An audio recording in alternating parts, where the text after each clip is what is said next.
आपने कभी नोटिस किया है, महीने की 1 तारीख को सैलरी अकाउंट में आती है और फिर पता ही नहीं चलता कि 20 से 25 तारीख तक पैसा कहाँ डिसअपीयर हो गया। ना कोई लग्जरी शॉपिंग हुई, ना कोई बड़ा इन्वेस्टमेंट हुआ, फिर भी अकाउंट बैलेंस सडनली लो हो जाता है। और फिर एक कॉमन सेंटेंस निकलता है, पता ही नहीं चलता पैसा कहाँ चला जाता है। लेकिन सच ये है, पैसा अचानक डिसअपीयर नहीं होता। हर सैलरी का एक पैटर्न होता है, इनकम का फ्लो और एक्सपेंसेस का साइलेंट लीकेज। आज हम इसी रियलिटी को कामली और लॉजिकली समझेंगे। Problem and relevance. इंडिया में millions of working professional monthly salary system पर डिपेंड करते हैं। हर महीने प्रेडिक्टेबल इनकम आती है, लेकिन उसके साथ एक प्रेडिक्टेबल प्रॉब्लम भी आती है। सैलरी आती है और फिर धीरे धीरे ख़त्म हो जाती है। प्रॉब्लम सिर्फ लो इनकम नहीं होती। कई बार लोग अच्छी सैलरी होने के बाद भी फाइनेंशियल स्ट्रेस फील करते हैं। इसका मेन रीज़न है people focus on earning money, लेकिन मनी फ्लो को अंडरस्टैंड नहीं करते। अगर आपको एग्जैक्टली पता नहीं है कि पैसा कहाँ से आ रहा है और कहाँ जा रहा है, तो फाइनेंशियल कंट्रोल ऑटोमेटिकली वीक हो जाता है। फाइनेंशियल स्टेबिलिटी सिर्फ इनकम से नहीं आती, वो आती है क्लैरिटी से। और क्लैरिटी तब आती है जब हम अपने सैलरी फ्लो को ऑब्जेक्टिवली समझते हैं। Core explanation. चलिए सिंपल लैंग्वेज में समझते हैं। जब सैलरी अकाउंट में आती है, वो जनरली 4 में डायरेक्शंस में डिवाइड हो जाती है। अगर आप किसी भी वर्किंग प्रोफेशनल का बजट एनालाइज करें, तो यूजुअली पैसा इन्हीं कैटेगरी में फ्लो करता है। 1. Fix expenses. सबसे पहला और सबसे प्रेडिक्टेबल पार्ट होता है फिक्स्ड एक्सपेंसेस। इसमें इंक्लूड होता है रेंट या होम लोन EMI, इलेक्ट्रिसिटी और यूटिलिटी बिल्स, मोबाइल और internet bills, insurance premiers, loans EMIs। ये वो एक्सपेंसेस है जो हर महीने ऑलमोस्ट सेम अमाउंट में आते हैं। प्रॉब्लम यह नहीं है कि ये एक्सपेंसेस एग्जिस्ट करते हैं। प्रॉब्लम तब होती है जब फिक्स्ड कमिटमेंट्स इनकम का बहुत बड़ा हिस्सा कंज्यूम कर लेते हैं। अगर सैलरी का 50 से 60% ऑलरेडी फिक्स्ड ऑब्लिगेशंस में चला जाता है, तो बाकी फाइनेंशियल डिसीजंस ऑटोमेटिकली लिमिटेड हो जाते हैं।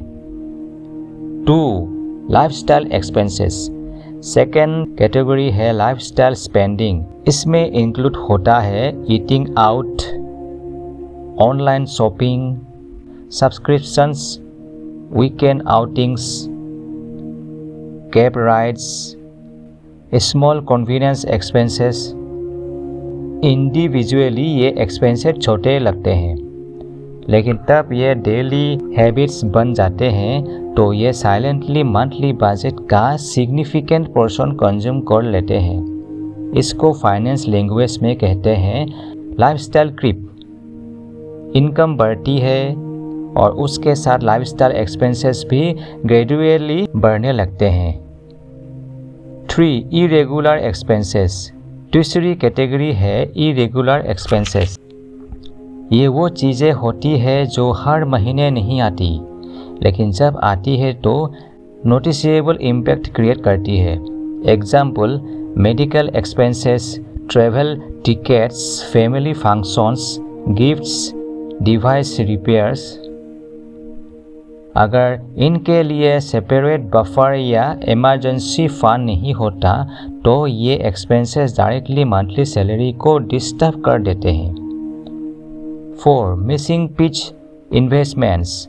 अब आते हैं सबसे इम्पोर्टेंट पॉइंट पर। कई लोगों के बजट में एक चीज़ मिसिंग होती है, इन्वेस्टमेंट्स। ट्रेडिशनल माइंडसेट में फॉर्मूला होता है सैलरी एक्सपेंसेस सेविंग्स। लेकिन प्रैक्टिकली रियलिटी ये है कि जब सेविंग्स लेफ्ट ओवर बन जाती है तो अक्सर कुछ भी लेफ्ट ओवर नहीं बचता। फाइनेंशियली डिसिप्लिन लोग एक डिफरेंट अप्रोच यूज़ करते हैं। सैलरी इन्वेस्टमेंट एक्सपेंसेस, यानी इनकम आते ही एक पोर्शन फ्यूचर के लिए एलोकेट कर दिया जाता है। यह कंपाउंडिंग और लॉन्ग टर्म वेल्थ क्रिएशंस का बेसिक फाउंडेशन है। फॉर रियल लाइफ एग्जाम्पल, चलिए एक सिंपल एग्जाम्पल लेते हैं। मान लीजिए किसी वर्किंग प्रोफेशनल की मंथली सैलरी 50,000 रुपीज़ है। उसका प्रैक्टिकल फ्लो कुछ ऐसा हो सकता है। Rent plus bills 18,000, groceries plus daily expenses 10,000, transport plus eating out 7,000, online shopping plus subscriptions 5,000, miscellaneous expenses 5,000। Total spending हो गया 45,000 रुपीज़ और एंड में सेविंग्स बची सिर्फ 5,000।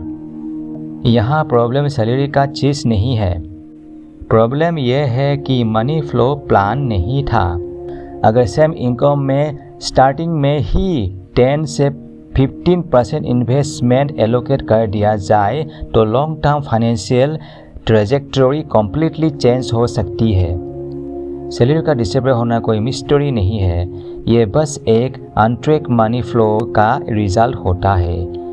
जब आप कामली ऑब्जर्व करते हैं कि फिक्स्ड कमिटमेंट्स कितने हैं, लाइफस्टाइल स्पेंडिंग कितनी है और इन्वेस्टमेंट कितनी प्रायोरिटी पर है, तब फाइनेंशियल क्लैरिटी ग्रेजुअली इम्प्रूव होने लगती है।